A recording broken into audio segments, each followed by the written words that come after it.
ada makam yang bernama Imam Ubaidillah bin Imam Ahmad Muhajir. Ini anak Imam Muhajir ilallah Ahmad bin Isa yang pertama hijrah dari Basrah ke tanah Hadramaut, yang mana abahnya bermakam di Usaisah dan anaknya beliau Imam Ubaidillah di Kebon. Inilah daripada kubah beliau. Sekian, terima kasih. Assalamualaikum warahmatullahi wabarakatuh. Yang ada di kota Usaisah ini sampai kanan ini. Iya.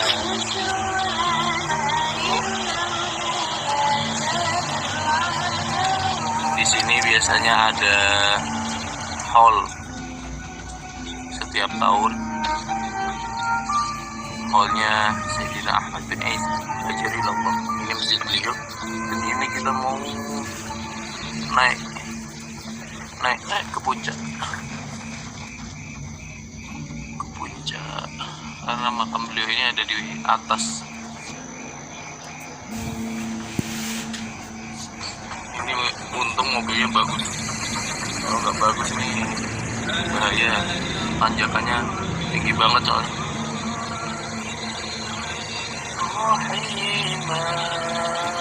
Itu makam beliau.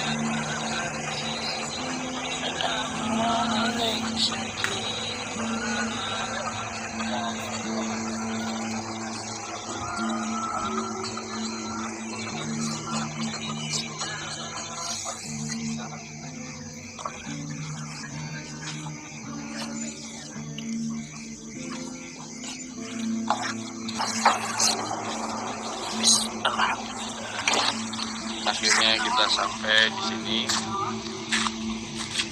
Beginilah suasananya. Jadi tinggi banget, view-nya, pemandangannya keren banget guys. Kita sekarang akan masuk ke makamnya Sayyidina Ahmad bin Isa Al-Muhajir ilallah.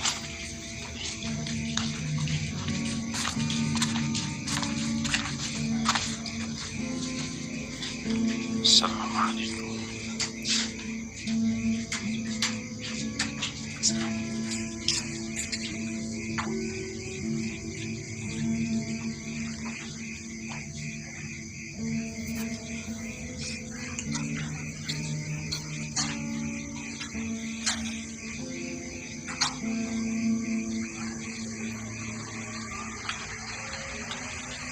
Ayo Beb, untuk pimpin.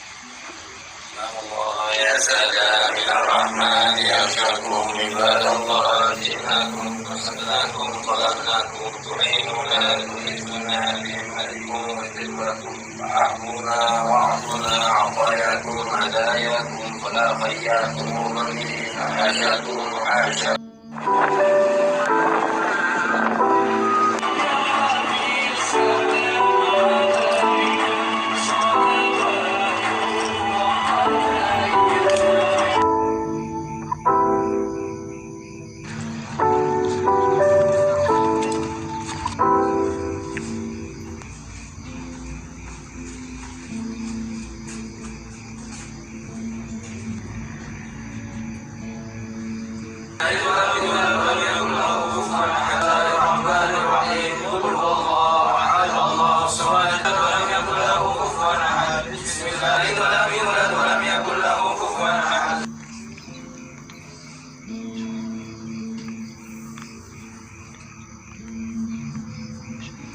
Kita ini beliau Al-Habib Al-Ubaidillah bin Ahmad bin Isa Muhajir. Jadi beliau ini cucunya Imam Muhajir. Beliau ini kalau antum kan kita dengarnya Bani Alawi. Nah, Bani Alawi itu nisbatnya kepada beliau. Bani Alawi. Jadi kita mendengar Bani Alawi, jadi nisbatnya kepada beliau Alwi bin Ubaidillah bin Ahmad bin Isa. Beliau ini terkenal dermawan, jadi suka bersedekah dan juga keturunannya banyak yang tersebar di seluruh dunia. Jadi banyak keturunan beliau sudah di seluruh dunia.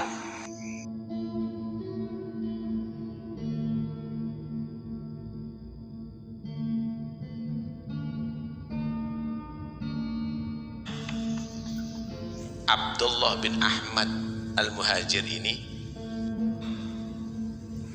adalah tawadhu secara hakiki. Saking tawadhunya Abdullah bin Ahmad Al-Muhajir ini, beliau tidak mau disebut namanya dengan nama Abdullah, hamba Allah. Kenapa? Masih kurang tawadhu, hamba Allah. Dia menyebut dirinya Ubaidullah, hamba kecil Allah. Hamba kecil Allah. Karena kata-kata tasghir itu dengan fu'ail gitu ya. Nah, fu'ail. Abdun, seorang hamba, itu sudah tawadhu, hamba kepada Tuhannya. Tapi ini enggak, Ubaid, hamba yang hina, hamba yang kecil di antara hamba Allah. Masya Allah. Dan dia tidak mau, tidak ridho kalau disebut Abdullah, Ubaidullah, aku Ubaidullah. Karena itu dia disebut orang yang tawadhu secara hakiki. Hatta namanya ditawadhukan. Hatta namanya ditawadhukan. Enggak pernah pakai titel, saudara. Enggak, titelnya dipajang. S2, S3, S4, S5, S campur, S apa? Enggak ada. Bahkan namanya dia ditawadhukan, Ubaidullah, Allahu Akbar. Hah?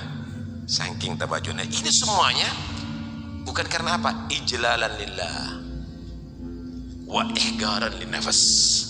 Pertama karena mengagungkan Allah, sehingga dia tidak melihat dirinya ada kelebihan di hadapan Tuhannya. Yang kedua, merendahkan dirinya, ubudiyah mahdhah. Nggak pernah mengangkat dirinya. Padahal siapa nggak tahu?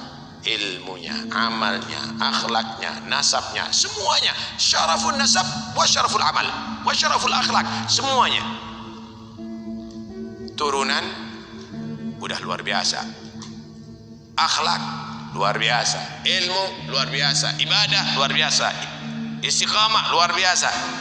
Tapi beliau menganggap dirinya adalah kecil di hadapan Tuhannya Allah Subhanahu wa ta'ala.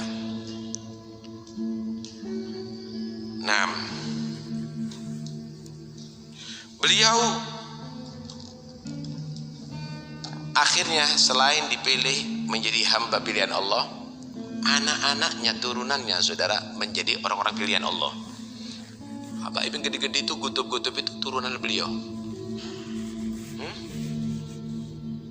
Begitulah orang kalau sudah soleh dan tawadhu, saudara, alim, soleh, tawadhu, maka insya Allah akan Allah jaga kemuliaan tadi itu sampai di anak turunannya.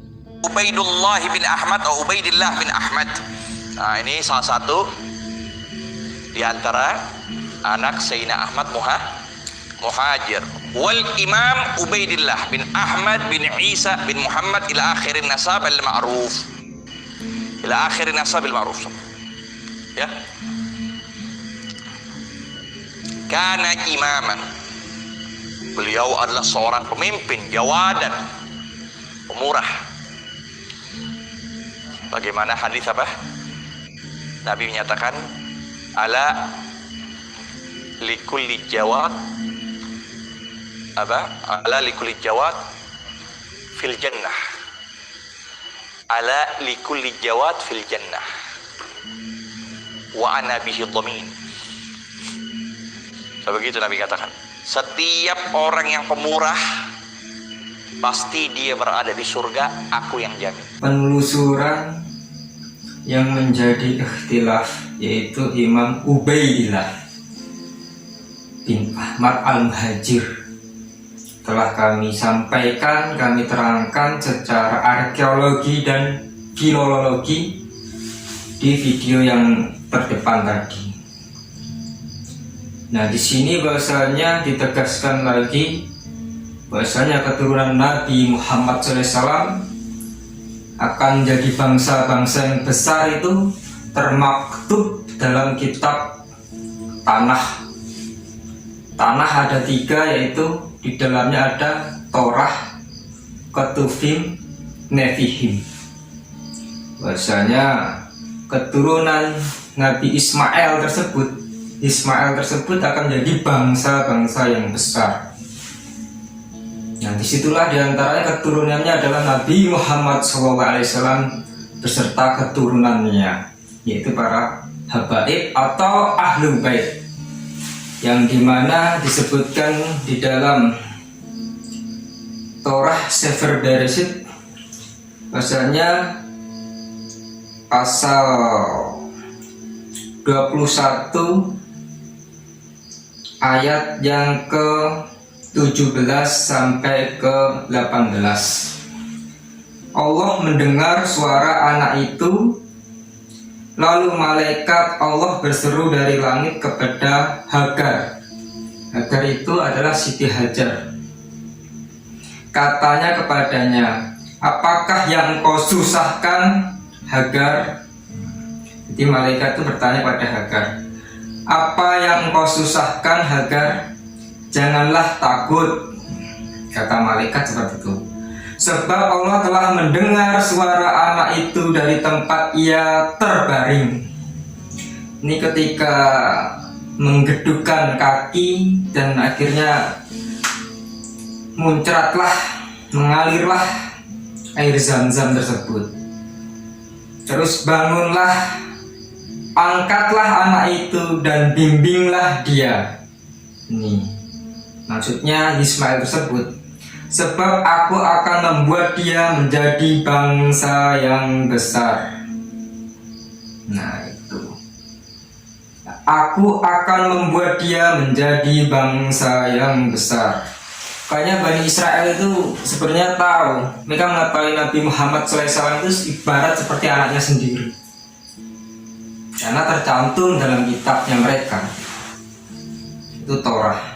Dan Rasulullah SAW mengkonfirmasi berita tersebut, bahwasanya keberkatan Nabi Ibrahim alaihissalam dan keturunannya Ismail di dalam hadis riwayat Bukhari, dan kita pakai sholat setiap hari.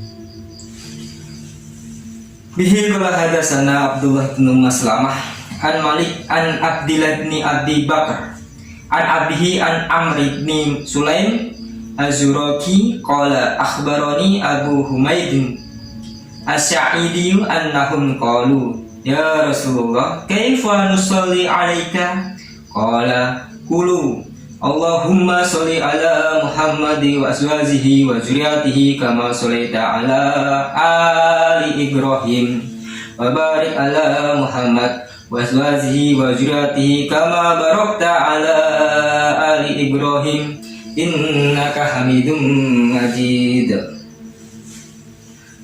Wahai Rasulullah, bagaimana kita bersolat kepadamu?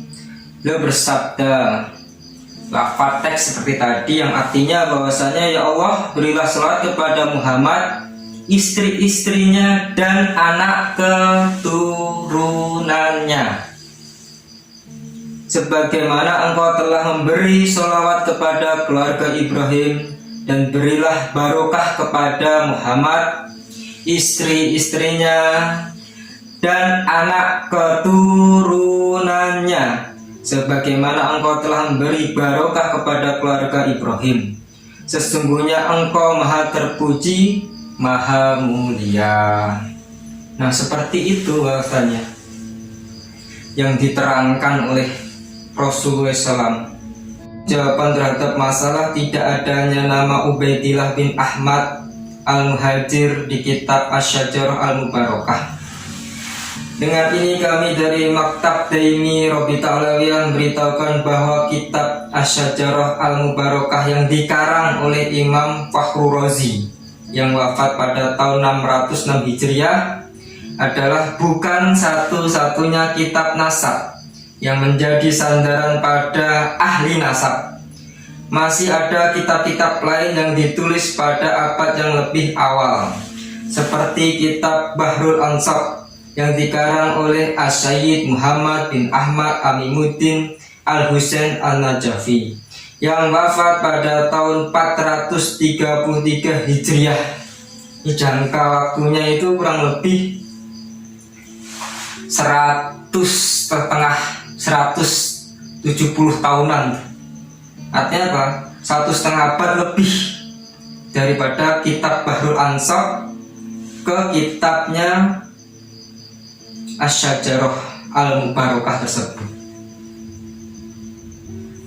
pada halaman 46 dan 52, beliau telah menuliskan keturunan daripada Isa Arumi bin Muhammad al-Azraq atau An-Nakib, yaitu Ahmad, dan anak keturunannya disebutkan bahwa nama anaknya salah satunya adalah Ubaidillah. Kitab yang kedua adalah Abnaul Imam di Misra wa Syam Al-Hasan wal Husain, yang dikarang oleh Abil Mu'ammar Yahya bin Muhammad bin Al-Qasim Al-Husaini Al-Alawi. Nah, ini keturunannya Imam Ubaidillah yang ngarang kitab nih, yang dikenal dengan Ibnu Toba yang wafat pada tahun 478 Hijriah. Kurang lebih kitab Abnaul Imam fi Misra wa Syam dengan kitab Asy-Syajarah berjarak 100 tahun, artinya apa, 1 abad lebih. Pada halaman 167 sampai 169 beliau menuliskan tentang keturunan Ja'far bin Muhammad Al-Bakir bin Ali Zainal Abidin, dan menuliskan Ubaidillah bin Ahmad Al-Muhajir bin Isa bin Muhammad bin Ali bin Ja'far Shodiq. Seperti itu asalnya. Nah, kita harus perlu diskusi untuk menguji kebenaran daripada orang-orang nawasib ataupun orang-orang yang menyangkal keberadaan Ahlul Bait ataupun Habib. Banyak di dalam kitab Torah mengkonfirmasi keturunan Ismail, di kitab Bukhari juga mengkonfirmasi keturunan Ismail dan keturunan Nabi Muhammad SAW, dan Nabi Muhammad SAW mendoakan kembali kepada Nabi Ibrahim AS keberkahan, bahwasanya telah memberikan keturunan anak-anak yang soleh, menjaga tradisi min ahlil fatrah tersebut. Wallahu ta'ala bisawab.